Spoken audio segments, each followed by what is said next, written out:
Hey guys, welcome back to Pathfinder Wrath of the Righteous. I think we're basically ready to head up to the third floor, so let's do that.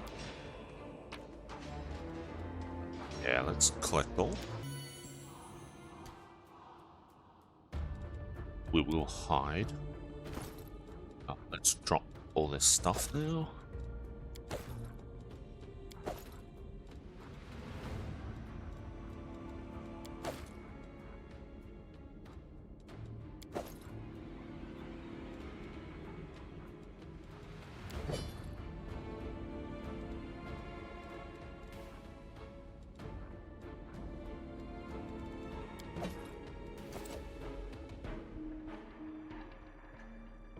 Okay, I think we will use buff normal.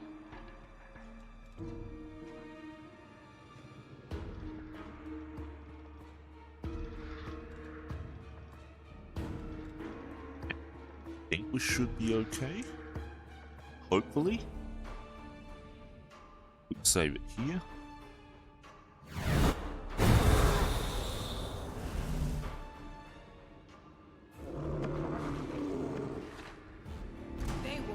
The 1 Minotaur. So let's charge in with our pets.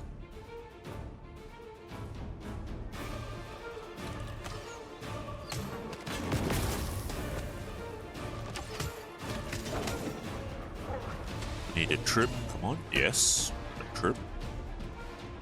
Very nice. Let's move them all the way back.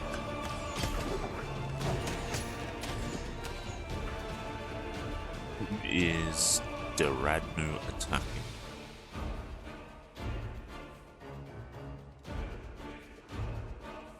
Land dog, okay.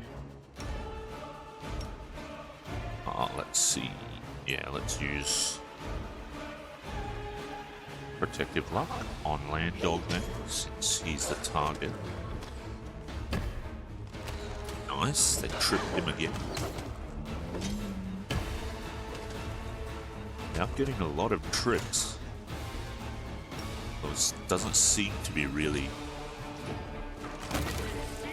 Okay, there we go. I was going to say, it doesn't seem to be really helping, but we got there. Oh.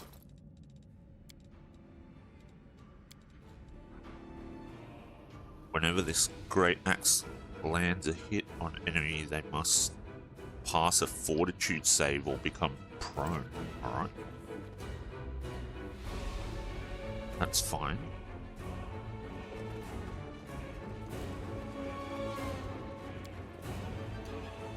Hot symbol drawn in human blood, what does it mean? Okay. We definitely want Camellia to heal up.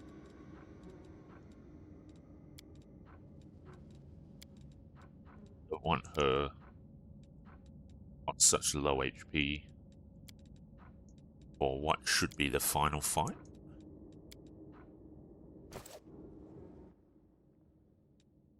Okay, let's hide again.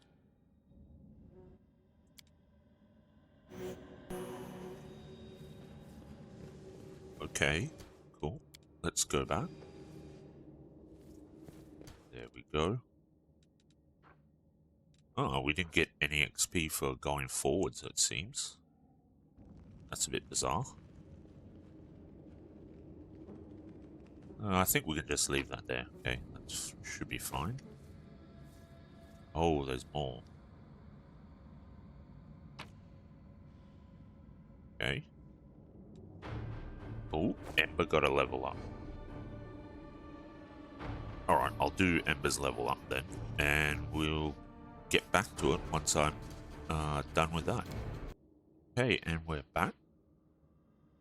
Flash up Ember's level up summary, and we'll go on from there.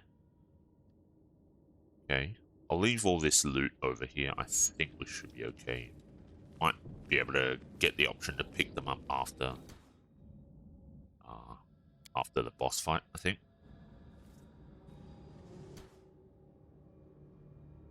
Okay, are there any other spells I need to cast?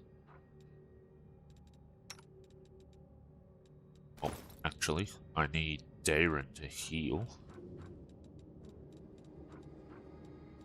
Don't want him on low HP either. Okay.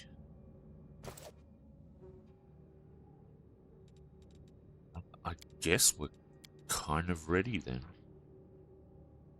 Minute per level. Archon's Aura. That could be good to have, actually. So how... I think level 6? Yeah, so... that's fine. We'll get 6 minutes out of that. And then I'll use prayer at the start of the next combat, I guess. Might have been nice to actually have brought Ennio along, actually. But, oh well. Okay, I guess we are just gonna start this then.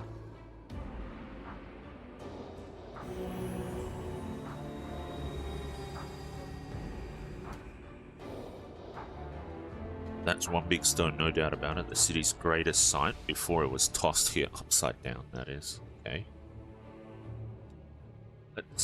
Let's interact with it now.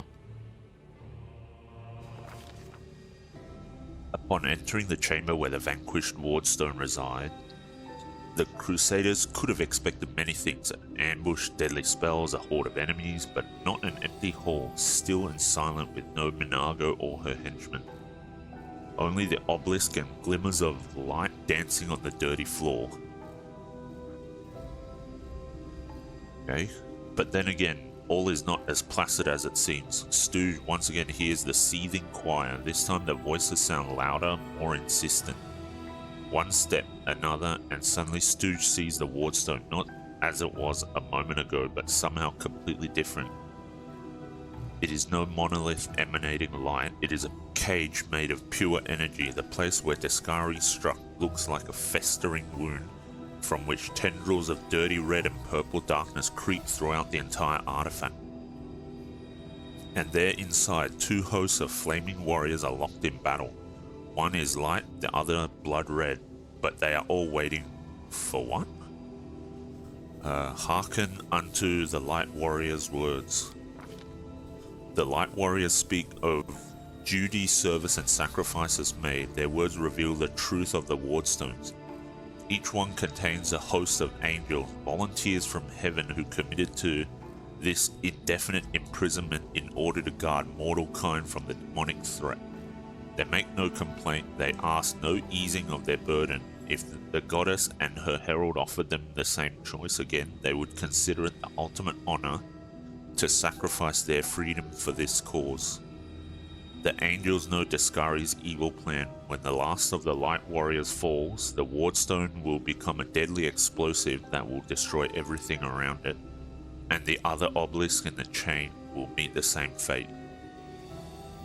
The light warriors pray for help. They plead for someone to strike down their fallen brethren.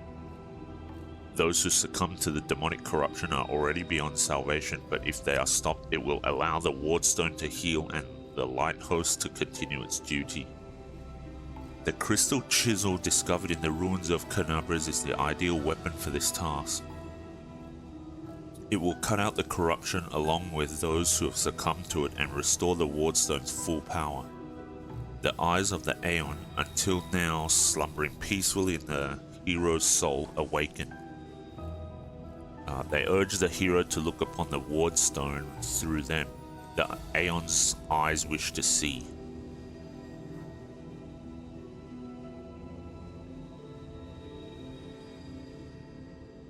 Okay, interesting.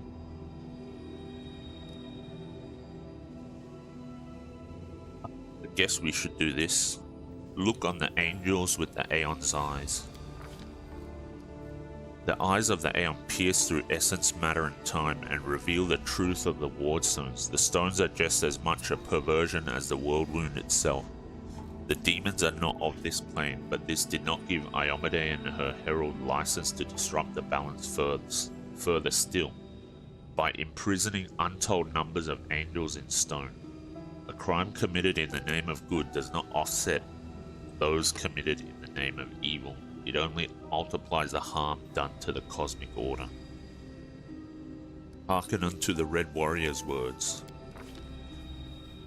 The Red Warriors speak of pain and lies and disillusionment. Their words reveal the truth of the Worldstones. The barrier surrounding the world wound is built on the bondage and suffering of countless angels.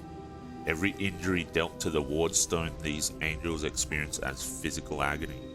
The pain is driving them insane. Deceived by the hollow platitudes about duty and service, they suffer torment day after day for the sake of ungrateful mortals who do not even know their names. Enough. The Red Warriors know that their blades now turn against their former brethren and hasten the triumph of Deskari and his servants. Once the Worldstone has been wholly conquered by corruption, it will become a deadly weapon under the demon's control. Some of the obelisk's prisoners beg for freedom, while others pray only for death, but they all agree that this existence is unendurable. The crystal chisel discovered in the ruins of Kenabres is the perfect weapon for a massacre. It cannot force open the door for those who wish to escape, but it can destroy the Worldstone along with all its prisoners, willing and unwilling. None will be able to claim victory, but all will be gifted a merciful death that will end their suffering once and for all. There it is, the fate of two angelic hosts, faithful and fallen, and the fate of Kenabres. Perhaps even all Mendev now rest in the hero's hands. How will he proceed? Whatever this crystal chisel may be, its power is great indeed. It can destroy the stone along with all its inhabitants, or it can mend it by killing the angel defectors within. What it cannot do, alas, is free those who wish to escape, and keep the stone intact for those who wish to remain. The Aeon's eyes perceive a solution to the goddess's tinkering, one that will cost no lives. One strike with the crystal chisel at the perfect point and the stone's magic will be destroyed, and all the angels will go to their rightful place, to heaven or to the plains of chaos and evil. The remnant of the Aeon's power draws all that is left of the Aeon's existence to the hero, urging him to put things right.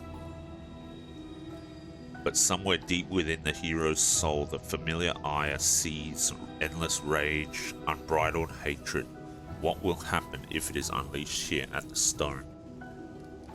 Quell the anger of the Red Warriors by offering them peace, cleanse the Worldstone, destroying the fallen Celestials, wield the stone's magic and return the Celestials to their rightful plane as the Aeon would have wanted, unleash the demonic fury. I think because we're playing Good Angel, I'll choose the good option. Quell the anger of the Red Warriors by offering them peace. Stooge addresses the furious Red Warriors not in words but in his intentions and aspirations. The torment-wearied angels see compassion in him and also a promise of rest. One day the demons will be driven back. One day the world will vanish like a nightmare chased away by the spring dawn. One day the sky above Kenabres will once again gleam a dazzling blue. When that day comes, the Worldstones will no longer be needed and the Angel's Watch will be at an end. Overcome by this vision, the Red Warriors drop their weapons. With bowed heads, they say words of farewell and fall into a deep sleep, one that will not be broken until the day this promise is fulfilled and they regain their freedom. The injury inflicted by Deskari still gleams scarlet within the Worldstone, but the spread of corruption has been halted. The obelisk fills with vital healing light. The Crusaders succeeded, the Angels' battle within the Worldstone has ended, and the threat to the entire chain of stones has been eliminated. Of course, this has won no guarantees of safety for the future. What happened here can happen again. The Mendevians can no longer rely on Iomede's gift as they once did. But the danger has passed for now. Unable to bear such a flagrant violation of the laws of reality, the magical eyes of the Aeon fade away for good.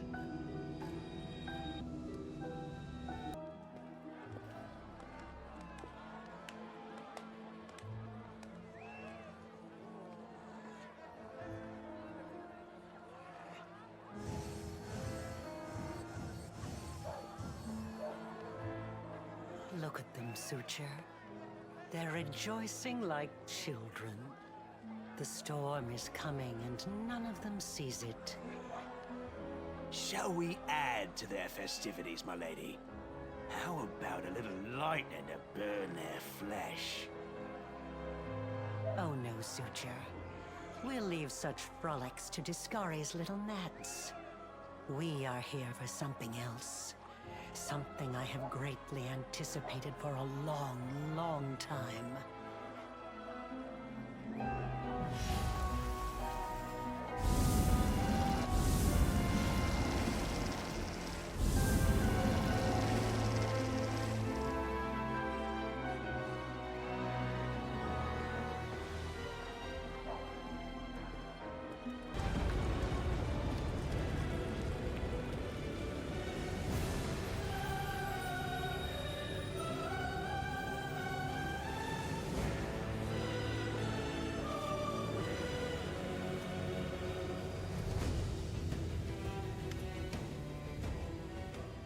The blisteringly vivid memory releases you and you return from the depths of the past to the present. You feel a fresh breeze on your face.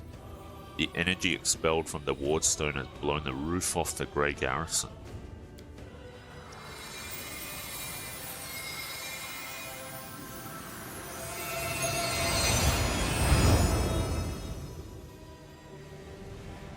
Worldstone's energy suffuses you and through you flows into your allies. All my aches and pains, for the first time ever, they're gone.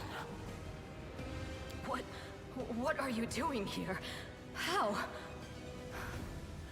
Ah, I see. Tricks from your pathetic goddess. So even Iomade will resort to dirty tricks when you have her cornered. Don't celebrate yet, mortal. There's no one to hide you from me now. Look, you're already wounded. Pathetic mortal. I'll have no trouble finishing you off now. You'll die anyway. Looking down, you notice that the wound on your chest has opened up again and is bleeding as if you were hit by a sword, but there is no pain. All you feel is power filling you. Right before your eyes, the edges of the wound start to join and heal until it closes fully. Minaga's face twists in frustration. The demoness looks formidable with her entourage around her, but her threats ring hollow to you now. You look at her and feel like a titan looking at an ant. Overwhelming, all-conquering power fills you. What, that little demoness? Those irritating hordes of the abyss? The gods themselves are your only equals now. Crusaders never surrender. I will vanquish evil. In Iomade's name, we will cast you back into the abyss! What are you babbling about? You can't possibly still have any hope of victory, you doomed little cockroach. Your pathetic crusades are the laughing stock of the abyss. Demons laugh a lot, but is it because they're happy? Truth is, I think you're very sad, and you laugh to forget about your sadness. Ember coming in with, I guess, truth bombs. Your goddess sent you to die. You think that's a victory?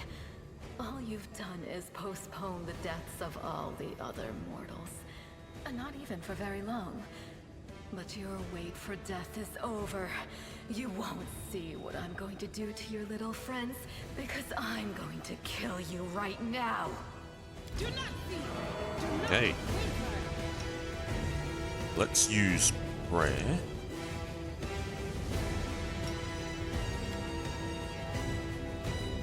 Have all our spells still, so that's good. Okay.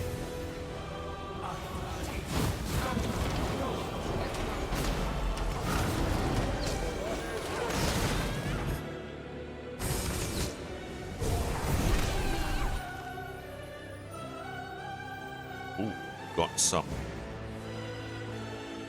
fast healing. The creature with the fast healing special ability regains hit points at an exceptional rate. Fast healing continues to function even if the creature is unconscious or has less than 0 hit point, as long as it's alive. If the creature dies, the effects are fast healing and immediate. Okay, interesting. So I guess we get 10 hit points every second. I think that's what that means. Okay. Oh, that rock went down really quickly. I guess we should focus on Minago.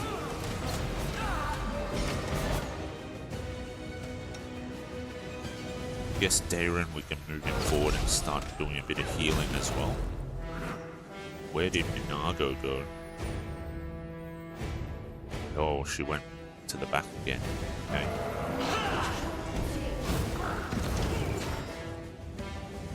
Alright, let's target her then. Oh, we can't get to her.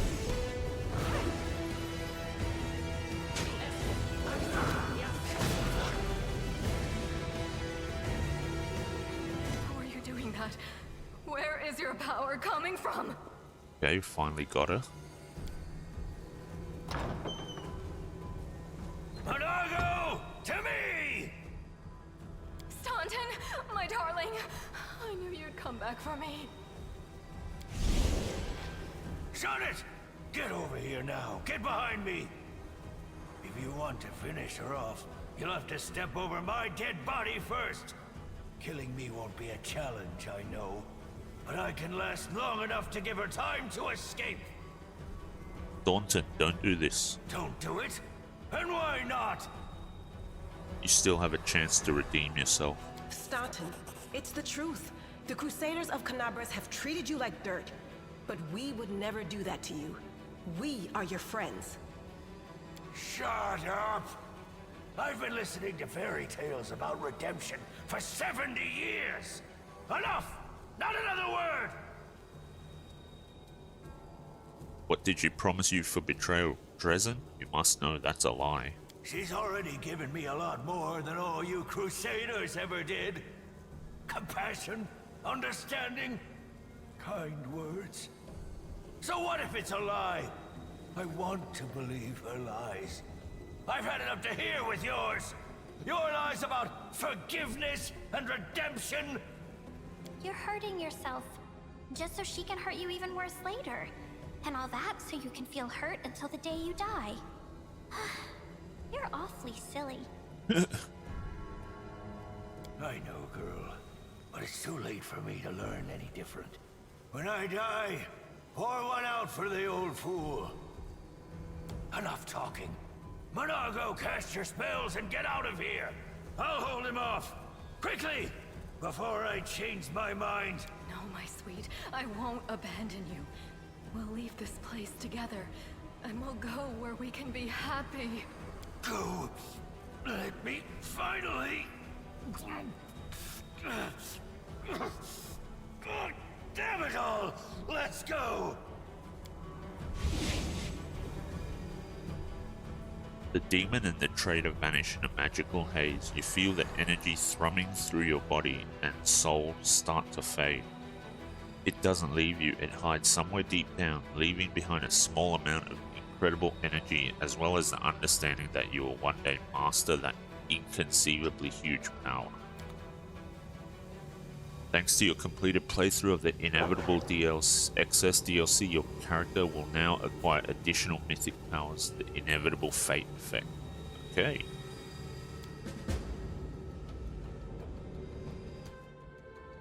Alright, let's save it here.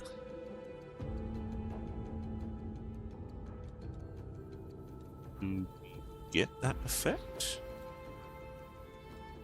Not sure. Get that automatically or something like that. Okay. Collect all. We are level 6, okay. Yeah, alright. So I think we don't want to advance our mythic levels just yet before we actually choose the mythic or the first mythic level up choice. So we'll hang on to that for now. But yeah, I think we can just exit the area and move on. And this should be Act 1 done.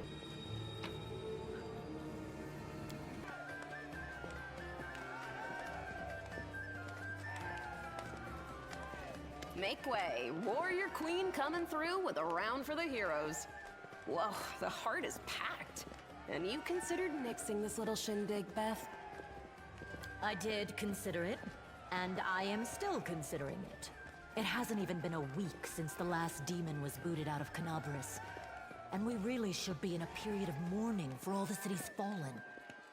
But the people deserve to celebrate. And he deserves to be honored. For saving the city, and possibly all of Mendev. We did it together. But someone did more than the rest of us. Don't deny your achievements. There will always be plenty of miserable folk only too happy to tear you down. According to the Watch reports, there has been no demon activity whatsoever outside Kenabres. I get the feeling the fiends are as shocked by what happened as we are. What happened in the Garrison, what you did, it was a miracle. I truly believe that the gods remembered us and decided to intervene. Beth, come on, you agreed. No serious business today. All right, I'm done. No more. Who would have thought we'd be celebrating a successful attack on the Grey Garrison, our own fortress, and that we'd blow the roof off the place? It's simply unforgivable. While we're on the topic of the roof, there's already a rumor going around that you have been blessed by Iomade herself. And it was her power granted to you that destroyed the garrison's walls and roof. And it turns out the people want a little piece of that blessing for themselves. The townsfolk are gathering chunks of the garrison's rubble as souvenirs and talismans. And I'm sure they'll hit the black market soon enough. Oh, yeah. Here, breathe on this for me. For good luck. Breathe on the stone, we need all the luck we can get. Nice. I'll put it on display at home. Or maybe I'll make a hole in it and wear it as a pendant. Nevi! What are you on about now? What do you mean? Do you see many people at this table who've been personally blessed by Iomade herself? Well, a couple perhaps. Iomade's blessings are not conveyed through stones, and as public officials, we really shouldn't. I feel a little chastened after what you said about public officials. But I myself have acquired a few pieces of stone and also wish to ask our hero to breathe on them for good luck. So, what now? Are you going to toss me out of this fine establishment? Your Majesty. Yes, it is I. I made the journey here to deduct the cost of repairing the garrison roof from your salary. We have not been introduced. Galfrey of Mendev. I guess we can take the lawful option. It is an honor, Your Majesty. And for me also. So, this is what he looks like. The one all Mendev is talking about. News of your deeds reached me even before my messengers could. Your Majesty, we were just... I'll have them arrange... Calm yourself, Commander.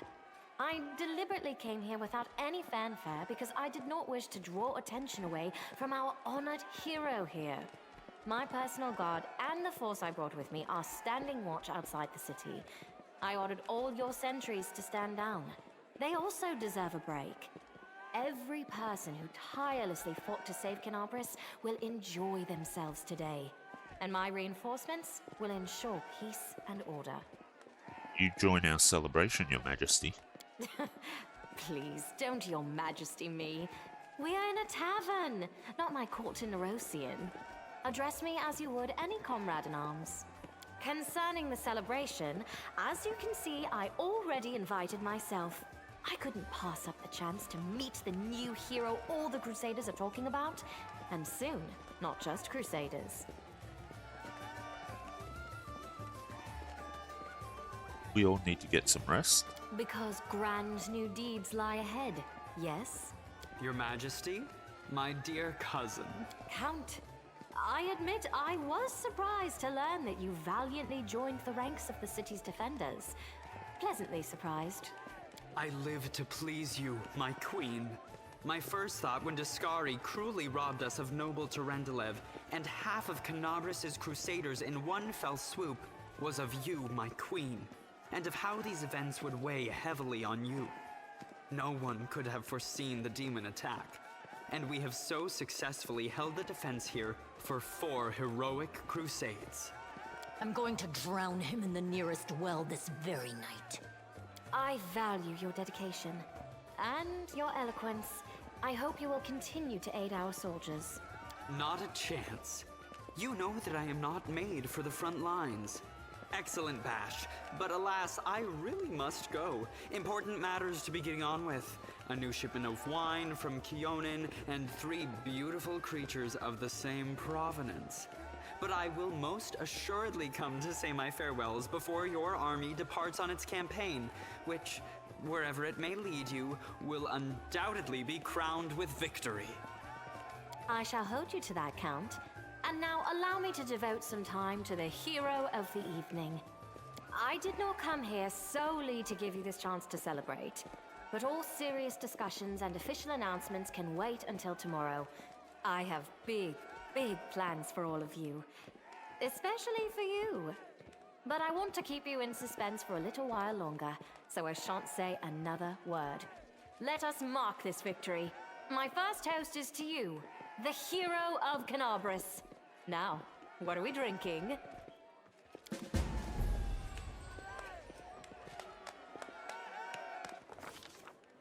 The fires of Kenabres have died down.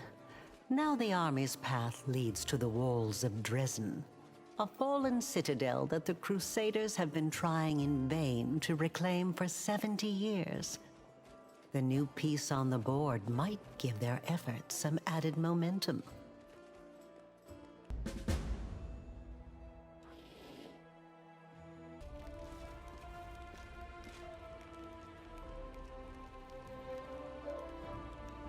That him next to Irbeth?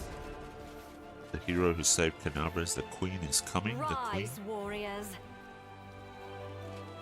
Today is a day of sorrow and pride. Sorrow because we weep for our brothers and sisters who perished in Kenabres. Pride because despite demonic treachery, our heroes repelled the attack and saved the city. I, Queen Godfrey of Mendev, declare this day the first day of the 5th Crusade. And I am glad to introduce the one who will lead the attack on the forces of the Abyss. The hero of Kenabres, Knight Commander of the 5th Crusade. Your leader from now unto victory or death. And now it's time to rest. Everyone is dismissed.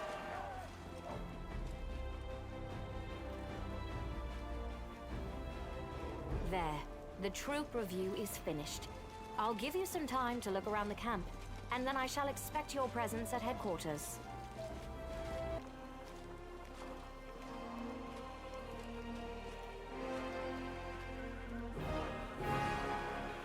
Commander, please allow me to join you while you inspect our encampment.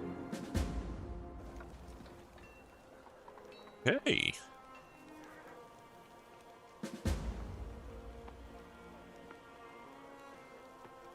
Quite a few quests now. Yep. Alright, I'll just do a hard save here. Can't seem to talk to Irbeth, so we can't give her the scabbard yet.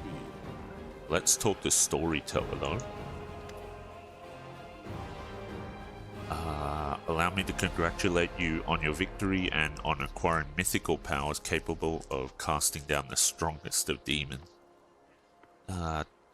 Take a look at the page I got from the Grey Garrison.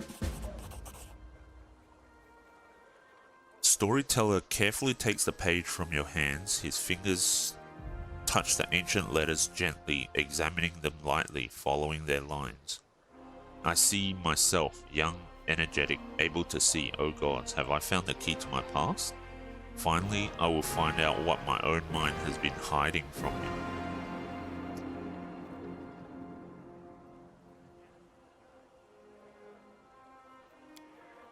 The elf's expression becomes withdrawn. The wrinkles on his face soften.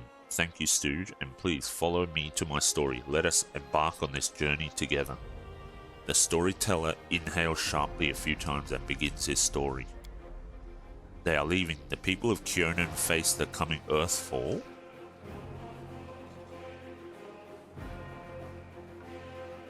And admitted that they were incapable of handling this disaster. Proud rulers, artful crafters, brave warriors, wise mages, and skilled healers, all of them hurry to the gate to Sovirian, looking around fearfully. A clean, safe world is waiting for them there. My people decided not to fight for Golarion. I am ashamed and sorry for them. Their hearts wavered in the face of the catastrophe, but my will is strong. I am staying.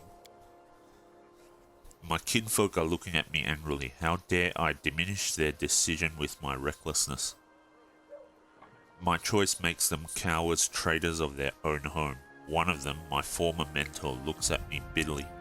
He hands me a neat notebook with a tree bark cover, in case you change your mind. With a heavy sigh, he returns to the line of those departing. Forgive me, brothers and sisters. I watch the gate of the Sovirian stone close, separating me from them. It's time for me to go too. I open my master's notebook. These are his notes about traveling between worlds. In case you change your mind, he hopes the burden I shouldered voluntarily will be too much. I will lose heart and find my way to Sovirian. That will never happen. My mouth set stubbornly. I tear my master's notebook to pieces. I use my forced pride as a shield against my fear of what is to come. Why did the elves decide to flee, not fight? They are afraid to lose what they have. They were rulers, long-lived and powerful. They value their lives and sunshine too much to enter the fight with the aftermath of Earthfall. Your mentor is a mage? Then you must be too, yes? Yes, I am an archmage, and this title is well deserved. I've acquired delicate mastery and succeeded in many areas of magic. But curiosity has always pushed me towards new knowledge since the first day of my apprenticeship. What is the Sovirian Stone? A magnificent crystal bent into an arch by a mighty hand of an ancient divine creator. Our great gate to other worlds. It breathes power, it dreams of eternity. Why are you angry at your fellow elves? I spent many hundreds of years in Kiernan. I've always admired the way my kinfolk cared for the forest that was our home. But the rest of the world seemed to mean nothing to them. But I love Golarion. All its places, all the forms it manifests in. I travelled widely and then came home and told my kinfolk about my travels. But they weren't interested. They only cared about Kiernan. Their lack of desire to hear about the wider world makes me sad and angry. That sounds like the stereotypical elf mentality, I think. What happened next? Earthfall happened at night. I am standing at the top of my tower, many miles to the north of Kiernan, and I see a blaze far in the south.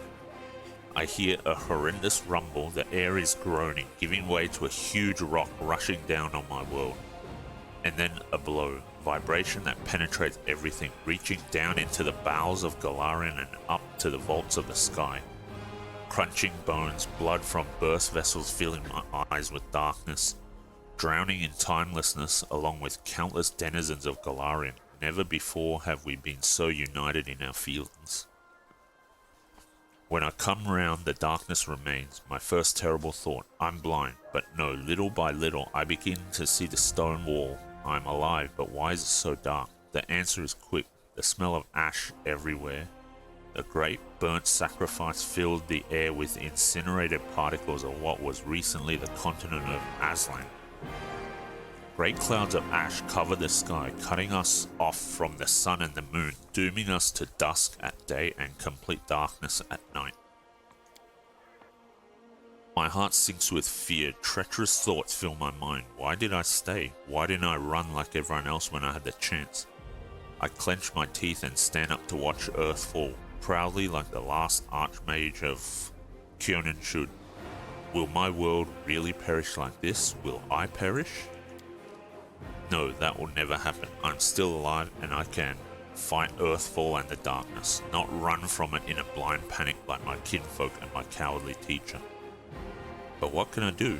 I will not stop the disaster. I will hardly be able to save empires from their destruction. What can I do? I'm but one Archmage, powerful and weak at the same time. What is Earthfall? A disaster of untold proportions, an unborn planet dropped on Golarion by blind fate or someone's evil will.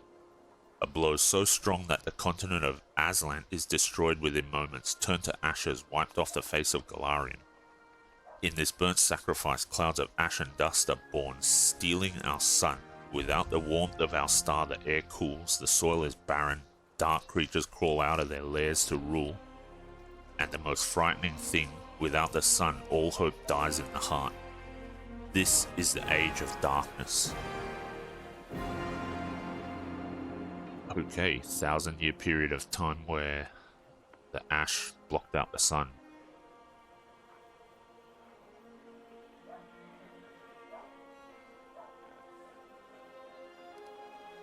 What was that tower you mentioned?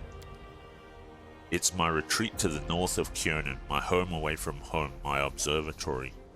From its top I watched the stars, and when they were correctly aligned, the other worlds as well. Here in the northern wastelands, I found the highest mountain and built a tower on top of it. On clear days I could see the mist over the lake of mists and veils in the east. That's how high I was. What are you going to do next?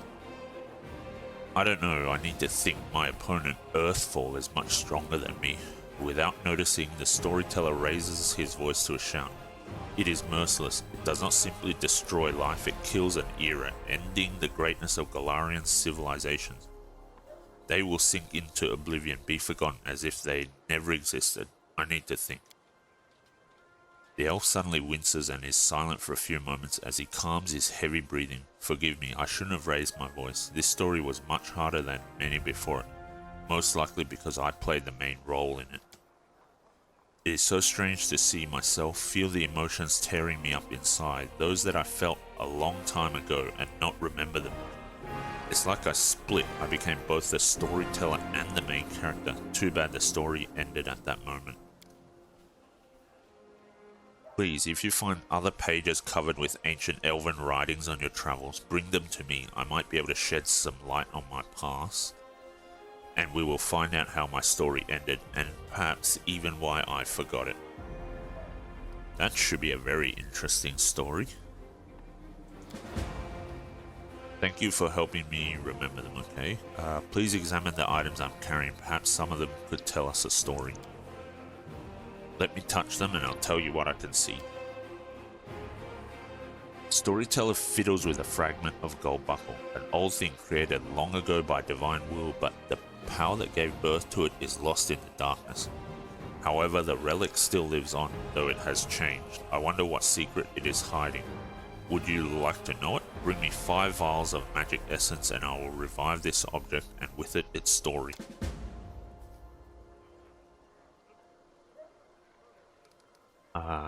Yeah, restore this relic for me. Piece of a holy symbol, and we get Covenant of the Inheritor. Perfect.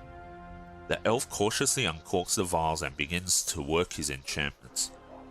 The essence evaporates, turning into light that streams onto the buckle. The light thickens, becoming gold. The Covenant of the Inheritor, that is the name of this relic.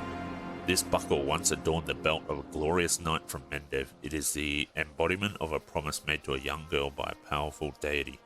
A great promise that has changed much in the world. When you touch the restored relic, a strange vision comes to you. It's as if you can see the events that happened to it in the past. A burning sensation spreads across your chest from the very spot where your mysterious wound sometimes opens. What is this? The influence of the storyteller's spells, or is it something else? I had a vision. The old elf frowns. How strange. You are a remarkable mortal. No one has ever shared my visions before. What do you think caused it? Perhaps these things have something to do with your destiny or the fate of someone related to you. I do not have an answer, only advice. Seek out such relics. Look for what links them all, and you will know the truth. Okay.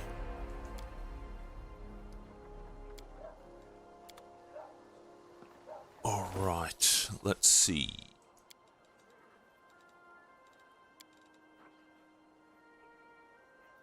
Yeah, we definitely want to put Covenant of the Inheritor on. Party members in 30-foot area get +2 bonus to caster level checks made to overcome spell resistance. Their weapons become good aligned and count as if they are made of cold iron, so that's helpful. So let's turn this on. Oh, it's on by default. Okay, that's good.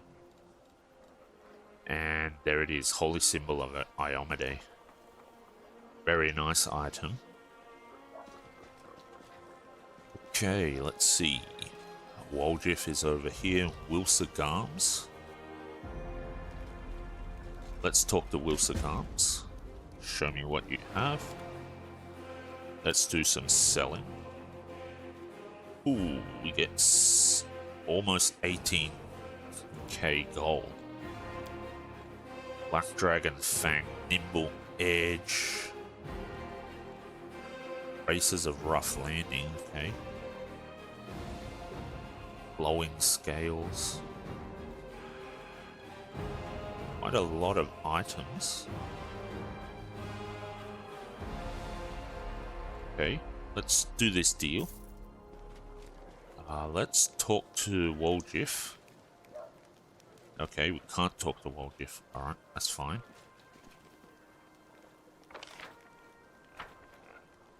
Okay, I guess this is probably a good place to end the episode. We finally got through Act 1. We defeated Minago, but she ran away with Staunton Bane. So we'll see how that plays out. And the Queen has made an appearance, which is interesting, and wants to have a chat with us according to the quest that popped up. So that's what we'll do in the next episode, along with exploring the rest of our camp, actually. So I guess we'll find out a lot more about the story, and there might be a bit more dialogue and reading to do, so we'll see how that goes. And yeah, once again, we have mythic powers now. Some of our mythic powers that we want to select at the first level require us to hit level 7.